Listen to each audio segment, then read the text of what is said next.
Olá, tudo bem? Então, desde quando nós somos crianças, somos educados a fazer três coisas básicas.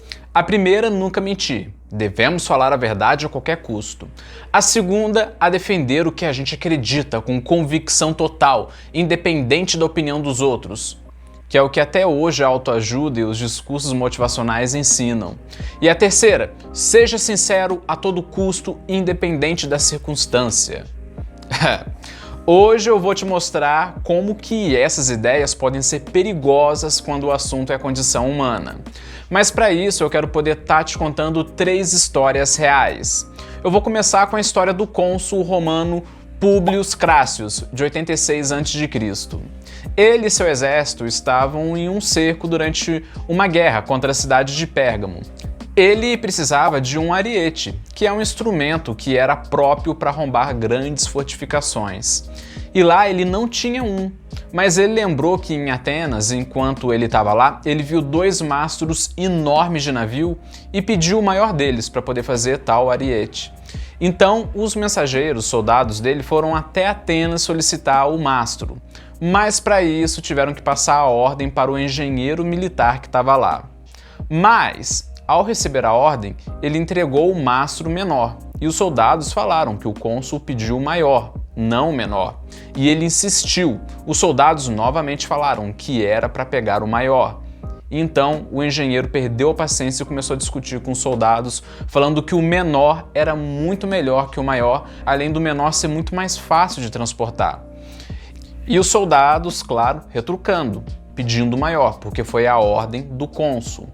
E ele discutiu, o engenheiro militar discutiu, insistiu no menor, até que os soldados mandaram a real, falaram que o cônsul não era uma pessoa calma, era uma pessoa de pavio curto e que ele não ia gostar de não ter o pedido dele atendido. Mas mesmo assim o engenheiro militar estava insistindo que o único que funcionaria era o menor. Mostrou muitos desenhos, diagramas, plantas de engenharia da arma para os soldados, mas os soldados não entenderam nada, afinal nem era ofício deles. Mas os soldados, conhecendo o cônsul, convenceu o engenheiro a engolir a própria opinião, mesmo que fosse verdadeira, e obedecer. Com muito sacrifício, o engenheiro militar concordou em ceder o mastro grande. Com tudo combinado, os soldados voltaram ao acampamento, mas tal engenheiro era muito teimoso e mesmo assim mandou o mastro menor.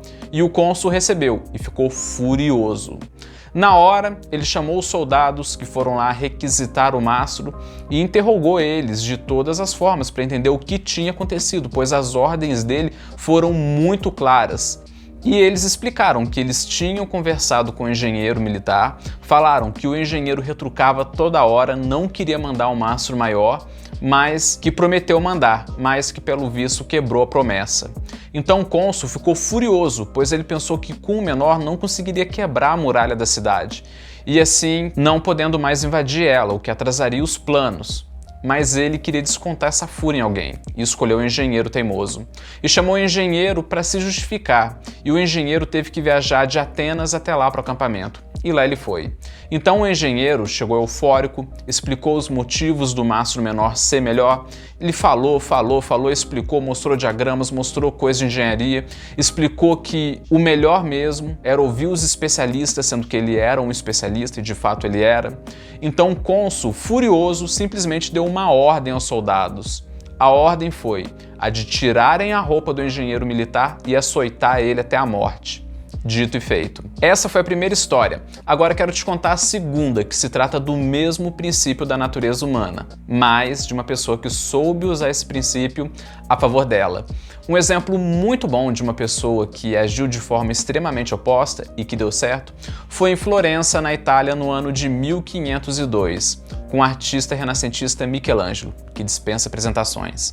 Tinha um enorme bloco de mármore na igreja da Santa Maria del Fiore, mas o escultor, que foi meio atrapalhado, fez um furo onde não deveria fazer, que era onde iria ficar uma das pernas da escultura, mas que devido ao erro, agora não ia mais ser possível fazer as pernas lá.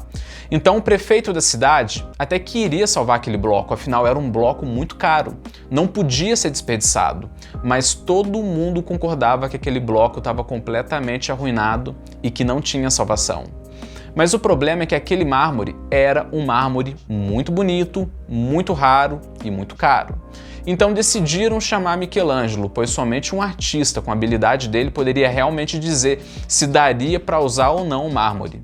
Então Michelangelo foi até Florença, examinou cuidadosamente o mármore e disse que poderia de fato esculpir uma excelente obra usando aquele mesmo mármore, bastando para isso readaptar a pose da escultura, de acordo com a forma que a pedra tinha sido quebrada. Algumas pessoas, inclusive o prefeito, falou que aquilo seria perda de tempo, nem quis tentar, pois o estrago já tinha sido feito e era grande, alegando que no final ia só custar mais caro. Porém, estamos falando de Michelangelo, não é? E por isso, o prefeito, mesmo incrédulo, deu a última chance e deixou Michelangelo fazer o trabalho dele. Então Michelangelo trabalhou semanas a fio, esculpiu a escultura. Quando estava dando os toques finais, o prefeito entrou de forma inesperada no estúdio. Mas tal prefeito, mesmo vendo a obra, continuava cético, viciado na própria opinião. Falou que apesar da escultura estar razoavelmente bonita, ele alegou que o nariz dela estava feio, estava grande demais. Mas Michelangelo, ele percebeu três coisas. Em primeiro lugar, ele percebeu que o ângulo pelo qual o prefeito estava vendo era um ângulo horrível. Em segundo lugar, que o prefeito não entendia nada de arte, muito menos de esculturas. E em terceiro lugar, percebeu que o prefeito estava apegado à própria opinião pessoal, que desde o começo não estava querendo usar aquele mármore. E Michelangelo sabia que discutir ia ser inútil e às vezes até mesmo arruinar o projeto inteiro. Então Michelangelo não falou nada, apenas pegou o cinzel, que é um instrumento que esculpe mármore, e pegou também um pouco de pó de mármore. Então Michelangelo fingiu que estava batendo no nariz da estátua, enquanto batia, propositalmente ele deixava cair um pouco do pó do mármore que estava escondido em uma das mãos, dando assim a impressão que ele estava reduzindo o tamanho do nariz. Então depois pediu ao prefeito para subir com ele lá no andaime que estava utilizando, ao ponto do prefeito poder ficar na altura do nariz da estátua, vendo por um ângulo melhor. E perguntou ao prefeito se estava bom, e o prefeito falou que estava ótimo e ainda disse: "Agora sim você deu vida a essa estátua." E essa é a história da estátua de Davi feita por Michelangelo, uma das maiores esculturas do passado, se não a maior, de tão bem feita que foi, em que você vê em que ele aproveitou o estrago no mármore, supostamente perdido, e fez a escultura perfeita.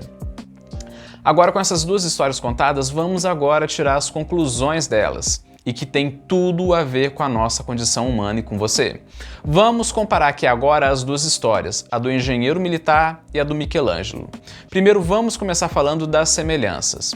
Os dois entendiam muito do assunto, entendiam com profundidade extrema e bem detalhada. E os dois estavam diante de pessoas arrogantes e egocêntricas que tinham poderes de decisão.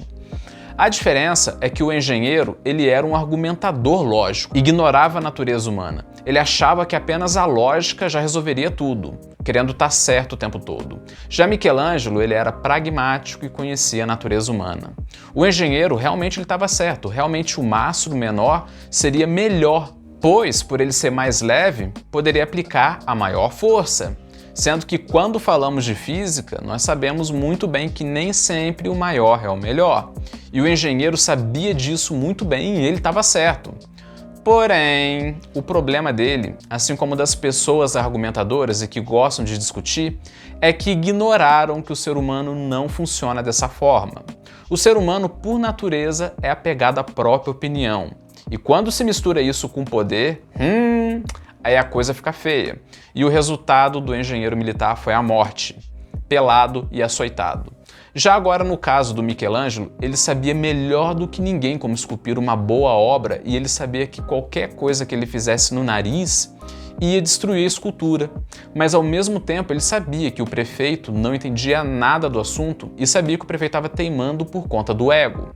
E como Michelangelo tinha um grande conhecimento da condição humana, ele sabia que argumentar, bater boca, retrucar, mesmo ele tendo a suposta vitória momentânea no argumento, no bate-boca, ele sabia que o prefeito egocêntrico poderia se vingar contra o projeto inteiro. Então Michelangelo foi ligeiro e fingiu que fez uma operação no nariz da estátua e mudou o prefeito de ângulo, fazendo o prefeito egocêntrico achar que a cereja do bolo era graças a ele. E a escultura ficou pronta. Agora você entende o porquê da gente nem sempre termos que ser verdadeiros? Vamos tirar aqui agora 5 conclusões sobre esse fenômeno psíquico que atinge a todos.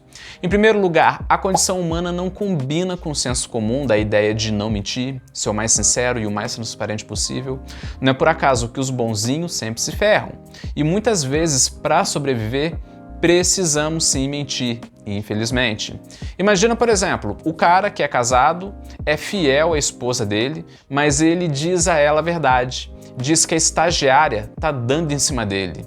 Você imagina o perigo disso? Ou então imagina que a esposa pergunta para ele sobre o visual dela e ele fala a verdade, fala que ela tá gorda e que precisa emagrecer. Você não precisa nem falar do resultado, não é mesmo? Ou então imagina se uma moça sabe que o marido dela tem pavio curto e diz que ela estava na rua e um cara olhou para ela. Você imagina o perigo, não é?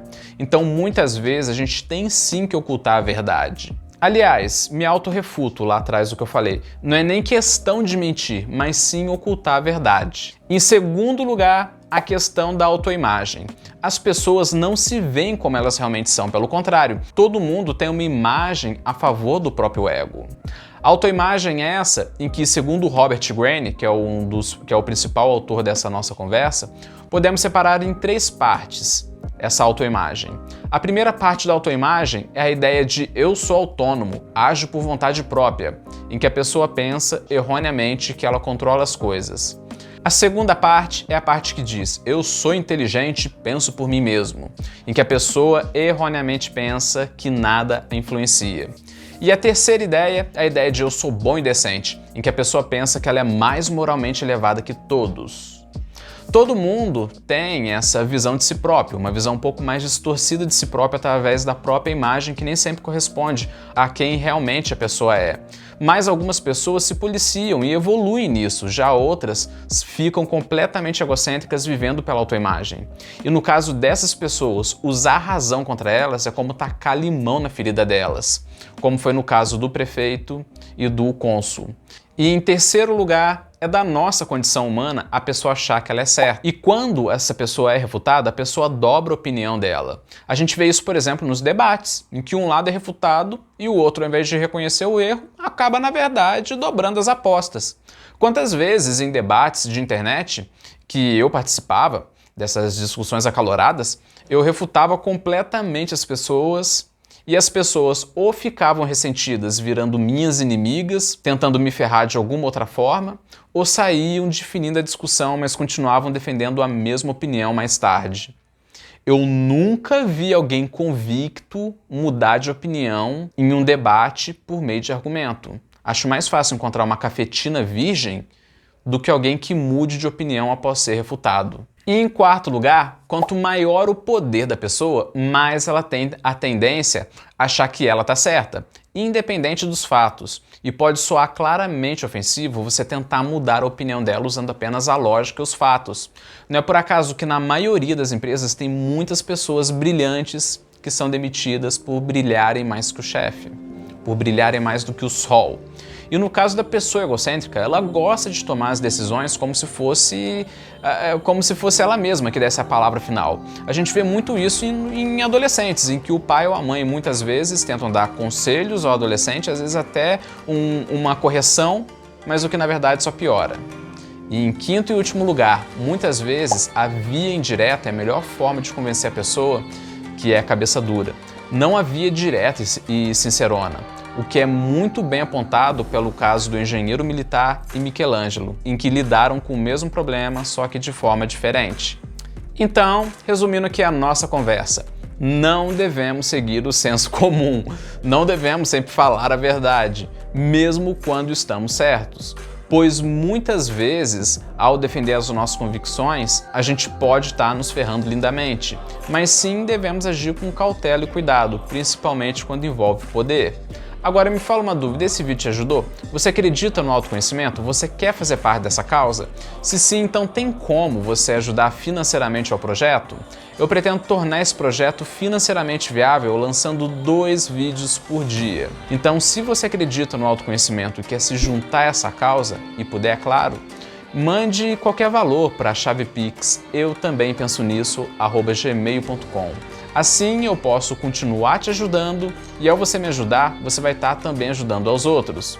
Beleza? Pense nisso!